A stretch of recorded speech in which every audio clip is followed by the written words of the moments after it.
Hey everyone, what's up? My name is Joss from squibblesreads and welcome to my July wrap-up and August TBR video. So I will review all the books that I read chronologically, and the first book that I read was When We Collided by EMERY Lord. It is a YA contemporary about a girl named Vivi and a boy named Jonah, and they have a tumultuous romance.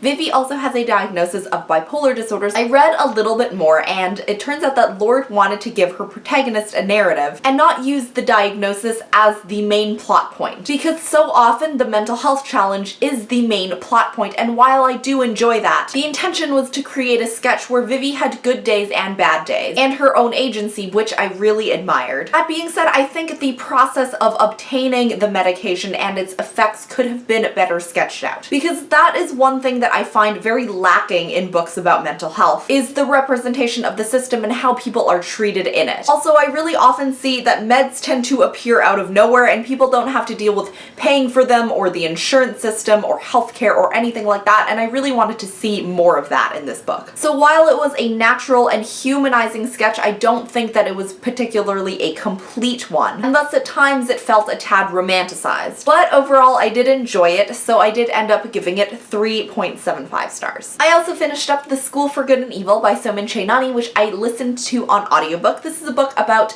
a town where there's a girl named Sophie and a girl named Agatha, and every year two people are picked from this town. One of them goes to the School of Good and the other one goes to the School of Evil. So Sophie has been training her whole life basically to be a princess, and Agatha seems pretty set up to be a witch, but it turns out that Sophie is placed in the School for Evil and Agatha is placed in the School for Good. I think the subverting of tropes and fairy tales was pretty intelligently done, and the world building was vivid. So I am not the type of person that enjoys world building on audiobooks. I much prefer listening to books that are set in our present time, because that is a lot of work to be struggling with while I am driving. But this one I did not have any problems with at all. And in terms of the magic system, I feel like there were a few things that were just not explained very well and you kind of just have to go with the flow. But if you don't mind that, then I think this book will be enjoyable for you. But if you enjoy an extremely fleshed out magic system, then this book may be a little bit frustrating. But overall I did enjoy it and I gave it 4 stars. I also finished Everything I Never Told You by Celeste Ng, and when I was on page 9 of this book, I already knew that I wanted to do a full review video because every character was so rich. Like, there was no good guy and no bad guy. Everyone had their flaws and different worldview lenses because of their backgrounds and their family histories. I gave this book 5 stars and I will put that review up soon. Then I read You Know Me Well by Megan Abbott, who is one of my favorite authors who writes thrillers, and this was particularly interesting to me because the Team USA gymnastics trials for the Rio Olympics was just a few weeks ago. This thriller centers around a gymnastics prodigy named Devin. There is a suspicious death related to the center that she trains at, and everyone is in question. It reads a lot like really juicy gossip in the best way possible. But overall, I did enjoy it and I gave it 3.75 stars. So I also read After I Do by Taylor Jenkins Reid, and the blurb says that it's about a married couple named Lauren and Ryan, and they have just grown further apart and more irritated with each other, so they decide to take a break from their marriage and grow separately before they figure out if they can work as a couple together. From the sounds of that, it is a very lighthearted contemporary, but I believe that it was just so much more than that. It goes through women in a few generations in Lauren's family, not necessarily blood related, but some of them by marriage. So there is a bisexual woman, there's an African-American woman who met her husband on a plane and got married a few months later, and there is a 55-year-old mother who is dating again and having sex. And the author illustrates all the crap that these people can get from society, but each of them do so well at holding their own. The author also illustrates acknowledging that what someone has said is offensive, but learning and growing from it instead of being reactionary. So for example, one of the characters in the book said something that was offensive, and then she realized that it offended one of her friends, and then she said that was really heteronormative of me. And then they go on discussing this statement.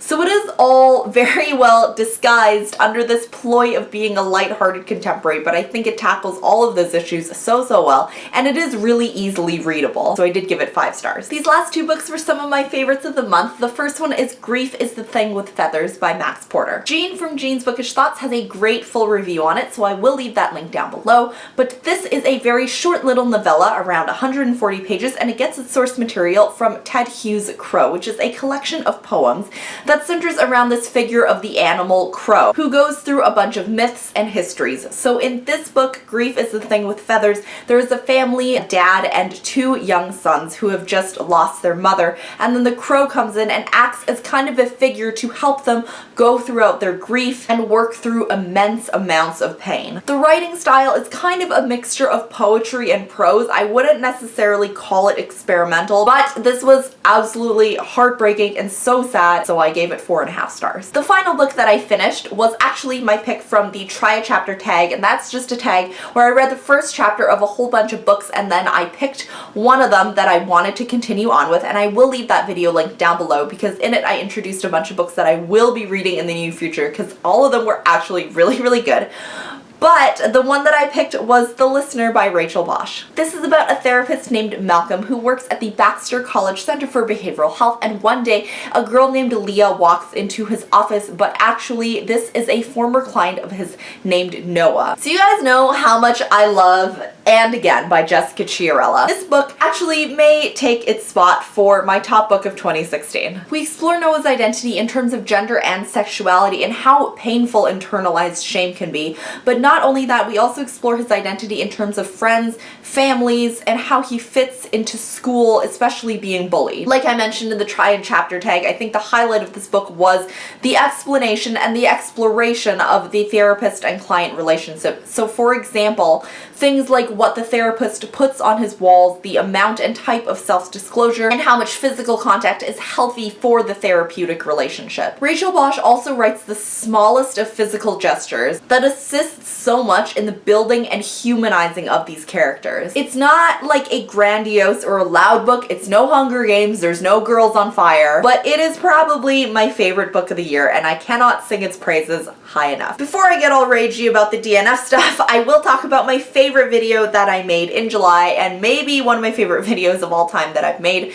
It is about reading diversely and own voices literature and why I advocate so strongly for these things, so I will also leave that video link down below if you want to check it out. So like I said, I also DNF'd 2 books, and I know that this is going to be met with, well, you should just finish the book, it gets better, or you should read the second book in the series or duology. But frankly, I do not want to finish these books, and I don't want to stick around if I've already given it 200 pages and I'm feeling irritated. These 2 books are An Ember in the Ashes by Sabata Here and A Court of Thorns and Roses by Sarah J. Maas. So I won't actually be reviewing these books, but instead I'll explain to you guys why I DNF'd them. An Ember in the Ashes I just did not feel was a very original premise. There is a Mary Sue type girl who has a family tragedy and then is thrust into a situation where there is a fight to the death battle. Along the way, she develops a type of love polygon. I also did not get the feeling that the world building was genuine, but rather just kind of word borrowing under the guise of being inspired by Roman history. So specifically, if I took those words and replaced them with their Hunger Games or Red Rising counterparts, we would essentially be looking at the same bare bones of a dystopian story. Frankly, it is getting a little bit stale to be reading these things over and over again. One of the things that I found a little bit odd was that it is set in ancient Rome, but some of the characters speak like they live in 2016 in Los Angeles. I think what really got to me is the line where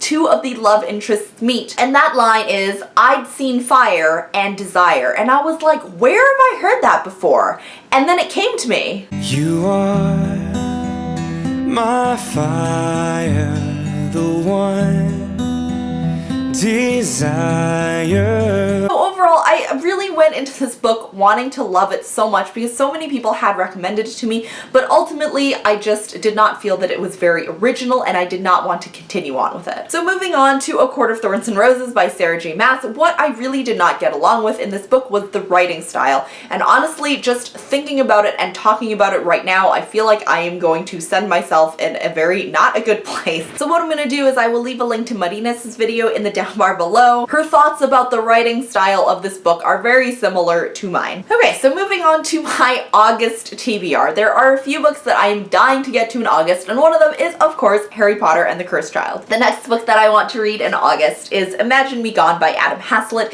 It is set in 1960s London, and a man named John has just been hospitalized for severe depression, and his fiancée Margaret is struggling to figure out whether she wants to continue on with the engagement or not. We flash forward a few years, and it turns out that they have gotten married, and they have a son who struggles with anxiety and is also really attached to music and uses music as a coping mechanism. They also have a couple more kids, but basically this is just a sketch of a family whose members, some of them have mental health challenges. So probably something that I'm going to really enjoy. The last book that I want to read in August is Dear Fang with Love by Rufi Thorpe. This is about a couple named Lucas and Katya who have had a whirlwind romance, and they have a daughter named Vera. 17 years later, Lucas has up and left them, and now he is coming back into Vera's life and has custody of her on the weekends. So Vera suffers a psychotic break at a high school party that she is attending, and Lucas takes her to Lithuania, which is his grandmother's homeland, to kind of discover herself. It incorporates self-discovery, mental health, and Lithuanian history, so I am so super excited to get to this one in August. So that is it for this video. Please let me know if you guys have read any of these books and what you think of them. If you guys have any other comments, questions, or anything else, please leave them down below. As always, thank you guys so much for watching, and I'll see you in the next one. Bye. Tell me why it ain't nothing but a heartache. Tell me